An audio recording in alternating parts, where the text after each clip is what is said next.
Let's go to the stock market and talk about what happened.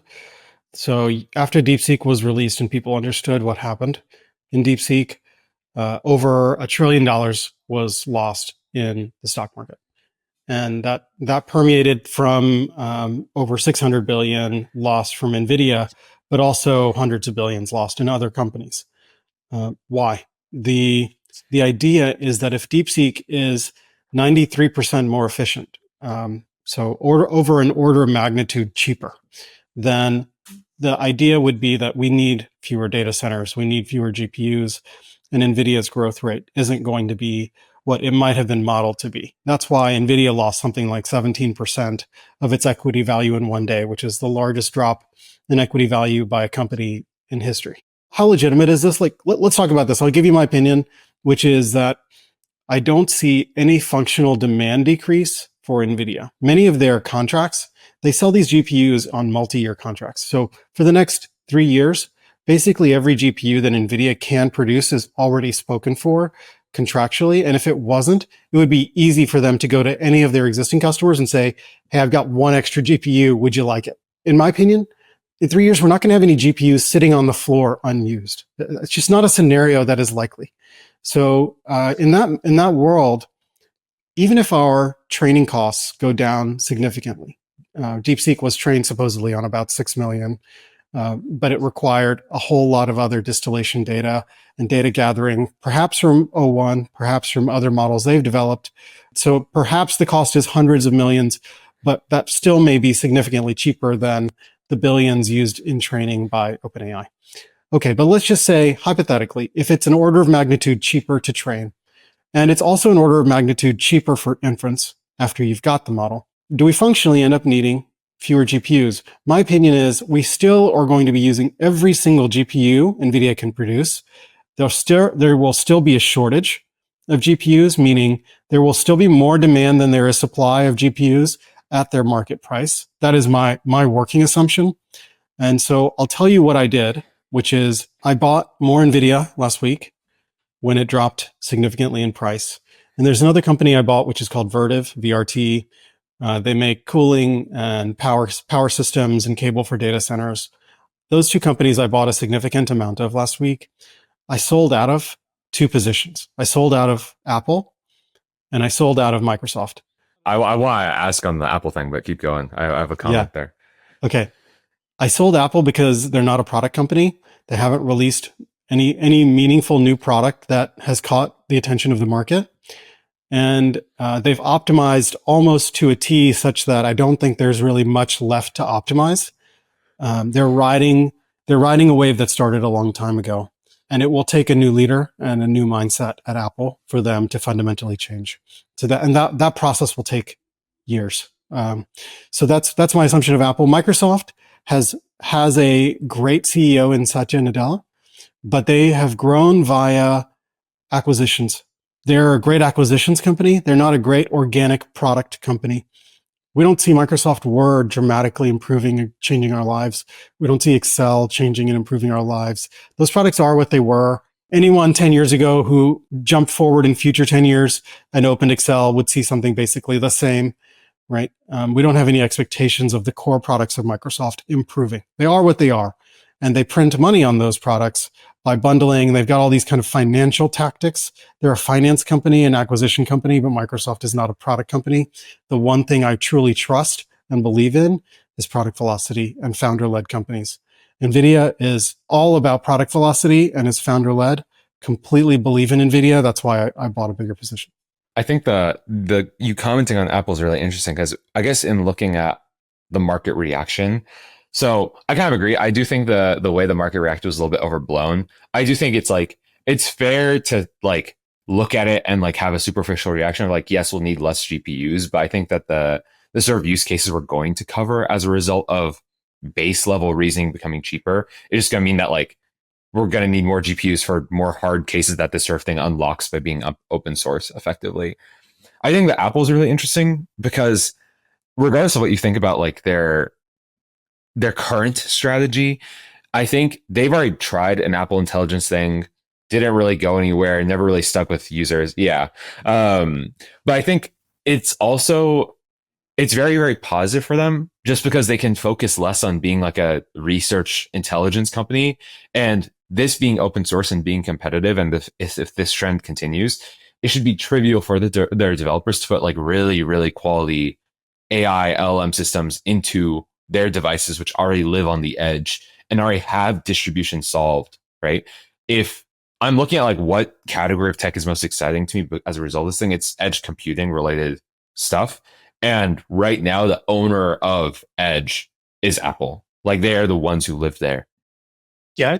To me, the market reaction is characteristic of a larger sentiment, which is that there is an AI quote unquote bubble forming at and these valuations with specific respect to profit earning ratios and kind of your traditional business fundamental metrics are simply out over their skis. And this was the first counter narrative to this filtered, unguarded growth in AI. And so this was the first market opportunity for people to take chips off of the table in what had otherwise been kind of nothing but up and to the right for NVIDIA and similar stocks like it. My personal opinion is similar to yours, Shashi, in that this to me felt like a buying opportunity for NVIDIA. And it's a nice segue to remind people that this is not financial advice. This is just kind of us Nice, chronicling nice. our own decisions here. But in any event, I actually fundamentally agree with your assessment.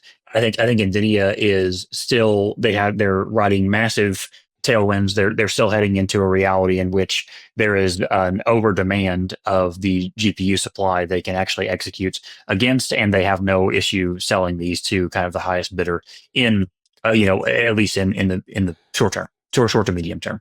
One thing I will comment on that I think is really unique about what DeepSeek is NVIDIA has made themselves they've made themselves very, very vertical in like what is the space of like AI and training and all that sort of stuff, right? And a very big part of that is CUDA, which is kind of like the runtime that manages like how does your program run on a GPU. And that's proprietary. It is a closed source thing that NVIDIA owns, but kind of like they get so much adoption, like user retention, basically, because they're researchers who are going from universities studying AI, using CUDA all the time, or going then to enterprise, and they're like, why would we use anything that's not CUDA?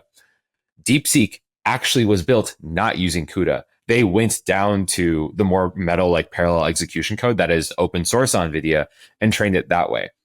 I'm not saying that as like a dink against NVIDIA and like what it means for their market position, but I think it's also notable to observe that that's the first time that something this significant has happened without CUDA effectively. Like the first time that we've seen a use case of like someone actively ignoring CUDA and coming up with something this impressive, which is, if anything, just kudos to the researchers.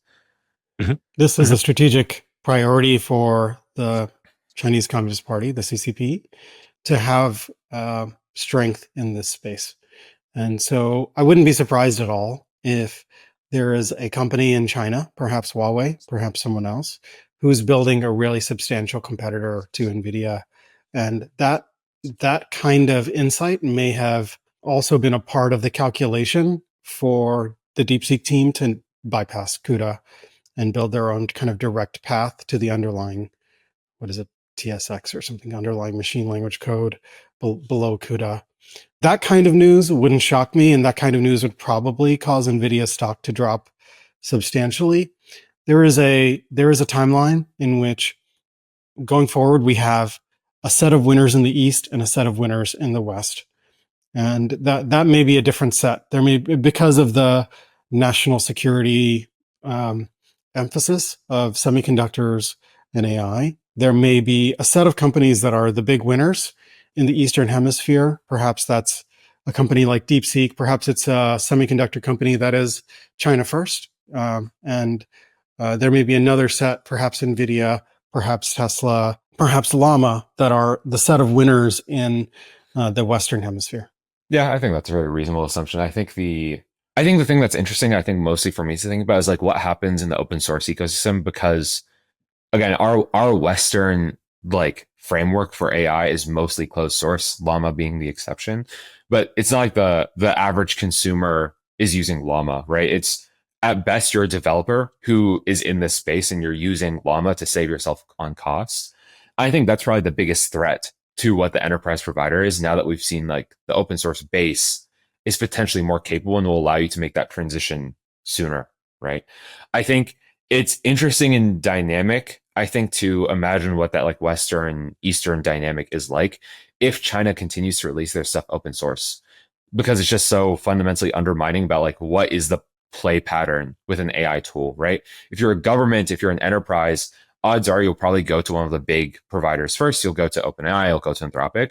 But if you're a pipsqueak startup trying to like change the world or something, all of a sudden I think the conversation has switched to why would I pay for OpenAI O1 tokens? I'm just gonna hop straight to DeepSeek and get started, boots off the ground, much, much quicker.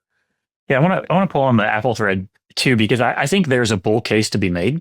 I'm not sure that I believe this, but I think if I was going to play devil's advocate to the bear case that you presented, Shashi, it would be that, as Lakshay described, compute on the edge is effectively owned by Apple. You can argue, Samsung or Google and other Android providers, but for the large part of it, especially in the United States, it's an iPhone dominated market. There's the additional iPad and all the other things that we all use, AirPods and Apple Watches and Apple TVs and Apple Vision Pro, which has been kind of objectively a flop, but maybe a new platform for developers in their spatial OS and otherwise.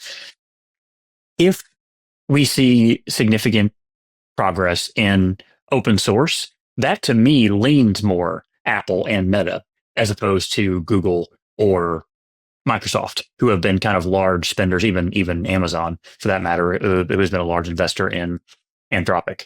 But the more powerful these open source models become, the more leverage the people who actually have the edge computing devices, Apple or otherwise, are going to have. And in that model, it actually feels like Apple is well positioned because they're sitting on essentially the most cash in the world. They can deploy their resources how they like to. They have a recurring user base. Yes, people are buying iPhones at essentially the same rate they have been over the last decade.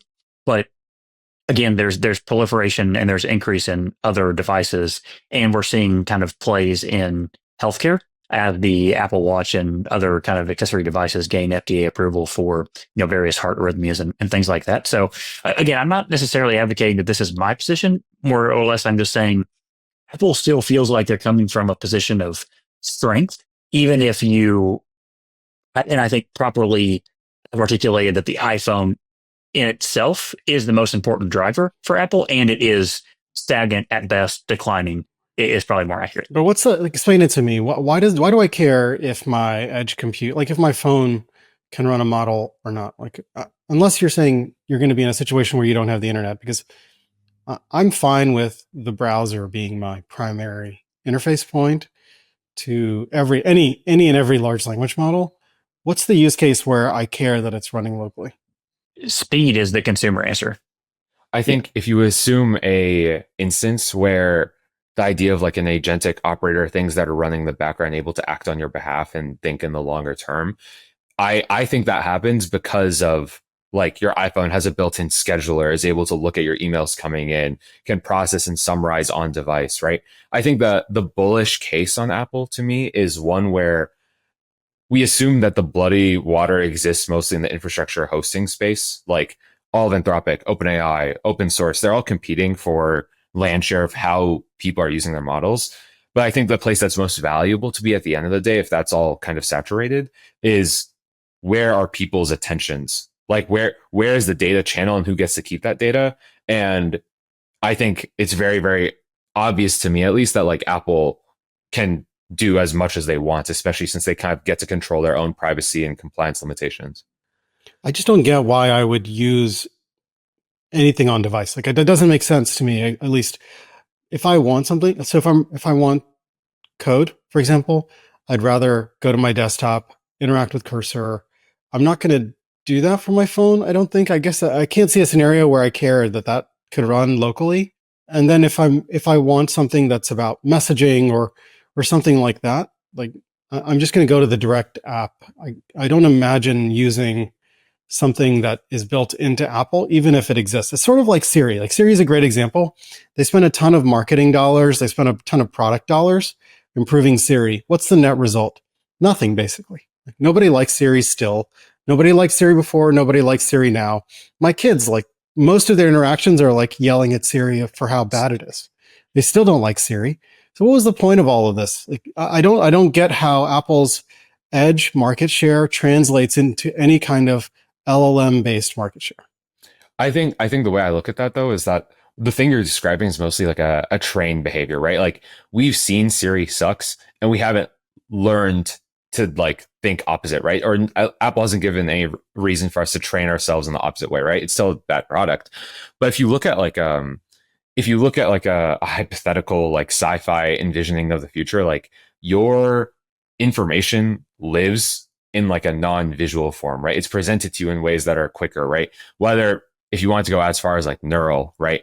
That sort of compute happens on edge. And for all you know, it might be like distributed across the wearables or the things in your environment that are able to like communicate over Bluetooth or a similar protocol to get work done for you in a way that's like hyper cheap and has no costs in like the longer term for the hosting company. I could see, here's what I could imagine. I could imagine just like we have Wi-Fi routers, we have NVIDIA GPUs for near edge compute that are, let's say, in a shopping mall, in a store you go visit, you're on their Wi-Fi or something, and you just jump onto their local compute and it does a bunch of the compute for you. I could imagine a scenario like that. I guess I don't know or see the use case. What's the use case in which I care that it's actually running on the device and not using web traffic? I think the thing to discuss, I think, is the use case that's unlocked because right now LMs are just being used for research, right? It's being used for summary and content finding and coding. But if you hop like one layer above that, right, you can imagine that like we could have tools that are able to like look at our notes, look at like the events we have coming up, like run research on their own in the background without a person getting involved in the loop. And if there's no person involved in the loop, background processing can happen on cloud or local. It's simply cheaper if it's local, and we're getting models that can run very effectively on local. But I see that as like a Google use case. Google has my email. Google has my Google Docs. They know a ton about me. I see that as Google can do all of that server side and just continually drop the right information it needs to drop onto my phone. I don't know why the processing needs to be at my phone. I think fundamentally it just breaks down to whether or not you believe in like the Internet of Things hypothesis or not. Like what you're essentially describing is a world in which like edge compute simply doesn't matter as much. Like there's kind of two things. Like in order to buy the bullish case on Apple, you kind of have to simultaneously buy that edge compute has some advantages. I think the argument that you're outlaying right now is that edge compute doesn't have very many advantages. I think it's a perfectly fine hypothesis. I think it's somewhat counter to the like pervasive narrative, which might be a great thing. But to me, edge compute can always know more about you in combination with cloud-based compute than cloud-based compute can know alone. Right? Like all the advantages that you're outlining for Google are correct, but everything your iPhone knows about you in addition to those things would be added contextual awareness. It feels more intuitive to me that the combination of edge compute and cloud compute is superior to cloud compute alone. And if you believe that hypothesis, then there is a lane for whoever owns edge compute, Apple in this case, to have an advantage over the people who do not own edge compute. Like what I can imagine is so with Apple Intelligence, they already do this thing where your compute, it first like the simple tasks go to local anyway, like whatever their local models are running, those try and solve the problem first. If it's too heavy of a problem, that goes to cloud to solve, right? The thing I think I can imagine most trivially, like just because the case is so prevalent, is if you're to bring something like LMs to healthcare, right? It is suddenly like much safer just at like a simple cybersecurity level if the data that needs to be processed like understand like the scribe like transcription of the meeting that a doctor and a patient had, like doing basic reasoning and logic over that to come up with like EMR updates to then process that and like store it into like convert that into prescription I need to make. You could do that all without any of the data ever leaving the hospital in an edge computing case. Right. Whereas, and that I totally buy. yeah, Actually, yeah. I buy that like an enterprise, a big enterprise like a hospital will need near edge compute, but it doesn't need to happen on the doctor's phone. It can happen in a way like a local router would happen at a hospital. You just have like a compute cluster right there in the hospital that handles all the compute for the hospital. But you still need something to like record and the information, right? Like you still need some sort of speaker or something to intake the information to then send it to the cluster. So I guess the question Yeah. then becomes: These is are it I/O more likely? devices. Yeah, is it more likely that you're going to have a standalone speaker plugged into the cluster, or that it's your iPhone? Yeah, People are I using think the iPhone in phones that will be way. the I/O devices. Yeah. There'll be Yeah. input and output. They'll send you telemetrics or whatever you need to send from the phone, but the near edge or the cloud will handle the heavy compute. I don't know. I guess I don't imagine the edge itself needing to be the actual computing. I think the other cases that are not necessarily enterprisey are anybody that works with a heavy workload already that they're doing on their local machine, like graphic design or AutoCADing or that kind of thing, where you're going to get AI applications that are running on local machines in which non-internet based research, but the actual kind of making of things is happening on those devices as well, where it's not information processing, so to speak, but it's like, help me edit this video or something, right? You're not necessarily going to have cloud-based editors. Maybe you will. But again, I think fundamentally it is, do we have Internet of Things / edge compute, or do we not? And then if so, depending on which one of those sides you fall on, I think it makes a more bull or more bear case for Apple and other competitors that may have kind of dominance in that market. Did you see the Microsoft CEO attempt to buy DeepSeek? No. I'll share this to you. $50,000 for the whole thing. All you have to do is give me your hard drive with the code base on it. Oh, and the underlying rights to the code in perpetuity throughout the universe. Sign there. No. Okay. I like the way you negotiate. $100,000 final offer. Take it away. He said, if oil company wants to buy a house, there's an oil underneath. But I'm not an oil company. No, you are Gavin Belson. Oh, so you do know who I am. I'm smart. Nice play, Satya. Nice play.